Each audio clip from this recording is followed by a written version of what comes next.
இப்போ நம்ம அம்மா வீட்டில் இருக்கோம் இல்லையா, ஸோ அதனால் ஸ்பெஷல் லஞ்சு தான். ஒன்றும் இல்லை, மட்டன் தான் பண்ணிகிட்ருக்காங்க. ஃபஸ்ட்டு ரைஸை வந்து ஊற வச்சுட்டாங்க.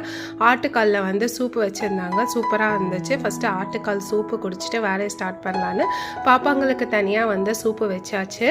மட்டன் குழம்பு வந்து எப்படி வைப்பாங்கன்னா, மல்லி, சீரகம், மிளகு, பட்டை, கிராம்பு அதெல்லாம் போட்டு ஃப்ரெஷ்ஷாக மசாலா அரைச்சி தான் வந்து எப்போவுமே வந்து தண்ணியாட்ட குழம்பு வைப்பாங்க. செமையாக இருக்கும்.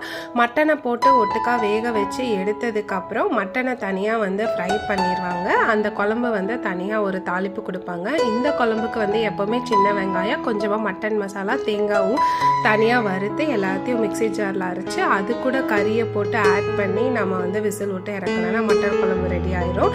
அதுக்குள்ளே வந்து பிளாக் காஃபி கேட்டாங்க. ஸோ பிளாக் காஃபி வச்சு அது கூட வந்து தேங்காய் துருவல் போட்டு குடிக்கிறது யாருக்கெல்லாம் பிடிக்கும்னு சொல்லுங்கள். அது குடிச்சு முடிக்கிறதுக்குள்ளே குழம்பு வந்து ரெடி ஆயிடுச்சு. மட்டனும் தாளித்து அன்றைக்கி லஞ்ச் வந்து சூப்பராக சாப்பிட்டாச்சு.